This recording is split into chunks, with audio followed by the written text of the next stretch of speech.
As a young man, there's a good chance that when you're younger, you're told that boys never cry, that boys should never cry. And you internalize this at a young age, and you probably extrapolated and came to the conclusion that boys shouldn't show emotions, that boys shouldn't be sad. And because of this, during your high school years, or up until now, or up until recently, you've just been holding everything in. You haven't been allowing yourself to process all your emotions. Terrible things happen to you, but you don't cry. You don't allow yourself to feel that. You go through heartbreak. You don't allow yourself to feel that. And then one day you drop your pencil and your pencil breaks. And because your pencil breaks, you start crying. But the truth is, you weren't crying because your pencil broke. You're crying because of all the built up emotion that you didn't allow yourself to feel. You're crying because of all those times you held in the emotions. All those times you didn't allow yourself to feel sad. And now you look like a knobhead because you're crying because you dropped your pencil. And there's a good chance that you relate to what I've just said. Because it's universal. Generally, most boys were told that they shouldn't cry and that they shouldn't express their sadness and that they shouldn't express their negative emotions. And this, I've found, has created many men who are having terrible mental issues. And because you were told not to cry, because you were told that showing discontent is bad, showing whatever is bad, you never really developed an outlet for those emotions. And your outlet was probably your sport. You'd go outside, you'd play basketball, you shoot hoops, you play football, you practice on your own. Maybe it was video games, maybe it was an art or some other hobby that you do. But then deep down you know that didn't solve the problem. Yes, it solved it temporarily, but it did not solve the problem overall. The truth is, 90% of men, maybe even 99% of men were not taught how to deal with your emotions. We were never taught. We're just told that you shouldn't cry. We're just told that, you shouldn't do this, you shouldn't do that. We're never actually taught to deal with our emotions, to process it. So now I'm going to teach you. And yes, you may question what I'm about to say. You may be like, but that's what girls do. Shut up.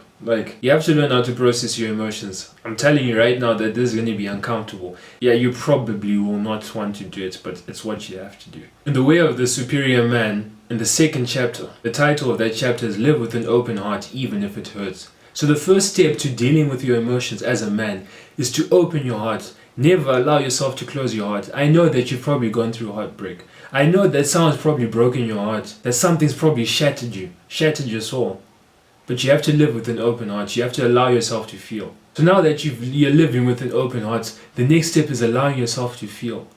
And how you allow yourself to feel is by keeping yourself unoccupied. Not occupied, unoccupied. Don't scroll on Instagram. Don't scroll on Netflix. What are you scrolling on Netflix? Don't find something just to keep you occupied so that you don't face your emotions. What I've found, the best way to do this is to sit in your room, no music, no nothing, just with your journal or a piece of paper and a pen. So all you have is your journal, your pen, and your thoughts. And allow yourself to feel sad. Allow yourself to think extensively about that situation. And I assure you, this is going to be uncomfortable. But as a man, you should be friends. You should be comfortable with being uncomfortable. You should allow yourself to feel that emotion. Because only when you give yourself the time to feel that emotion to its depth, that is when you enable the ability to process those emotions. And while you're sitting there with your pen and paper, write every single thing down. Even if it seems weak, even if it's like, how can I say this? Whatever's in your head related to that tough time that you're going through, write it down. Because once you write it down, you'll see your things from a third person view. This will allow you to apply some sort of logic towards your emotions. It will allow you to view it from a third person view. And once you do this, processing and overcoming these emotions, much easier. And I assure you, you'll be scared to feel these emotions. Because for most of your life, you've probably been running away from emotions. Saying, it is what it is, and moving on. Doing this will feel unnatural. And you'll be scared to do it. But then you have to do things that you're scared of. You have to tackle this fear. It's through fear that you can be courageous. It's through uncomfortability that you can grow and become a much better person. You have to allow yourself to feel this so that you can grow from the pain and so that you can fully process it. Yes, this is another form of delayed gratification. Because in the moment you're feeling terrible. You're feeling like, why am I doing this? Let me go and distract myself watching Netflix. But then a few days later, once you've fully processed everything, you're going to feel much better. The things won't hurt as much. And it's important that while you're processing these things, while you're sitting there with your journal, if you need to, cry. Crying is one of the best outlets for your emotions.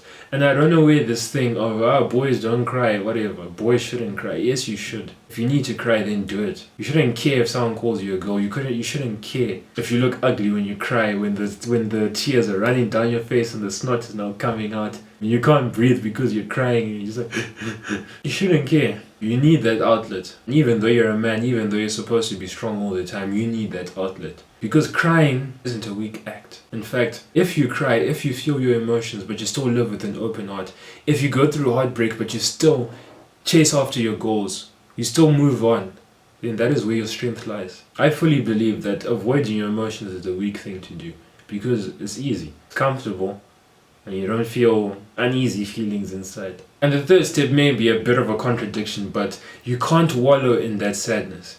Allow yourself to feel it to its depth, unoccupied, for an hour, maybe 2 hours. But the harsh reality is, as a man, you're going to have to move on. You're going to have to carry on with the mission. You probably have to go back to school. You probably have to do something, go to work. You can't allow yourself to wallow in the sadness. You can't take a self-care day where I'm eating ice cream all day, I'm watching Netflix, I'm doing all of my favorite things. Yes, you can do things that you enjoy while you're sad, but you can't take self-care days that are just instant gratification. You have to carry on even if it means that you're living with a wounded and a pain-filled heart. So as a man, you have to live with an open heart even if it hurts. The last step to dealing with emotions with a man is to really talk with your friends. I'm so grateful for my friends because I can talk to them about anything. Literally yesterday, after church, I was laughing with... who was it?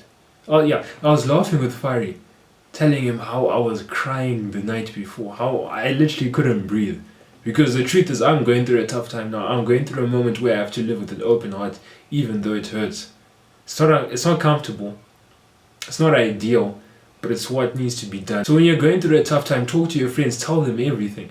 Tell them how much you're struggling. Yes, you don't have to tell them exactly what's going on. And in most cases, maybe you shouldn't tell them what's going on. But you have to tell them exactly how you're feeling. You have to tell them that you've cried, that you're struggling to get out of bed. Because it's insane that you find the strength to do that. And your friends will be there for you if your friends know that you're struggling. It's so important that you tell your friends what you're going through, that you tell your friends that you're struggling. Because if you don't tell them, they'll never be able to know, they'll never be able to treat you with the love that you deserve at that moment. Because the truth is, boys are harsh, we're harsh. Young men, we are harsh. Day to day, we're probably cussing each other more than we're spreading love and gratitude. Because you have to learn how to deal with your negative emotions. Because once you learn how to sit and contemplate why you're feeling that way, once you learn how to sit with that discomfort, the funny thing is you experience those negative emotions for less amount of time. Because you'll process them quicker, you'll get over them quicker. Live with an open heart, even if it hurts.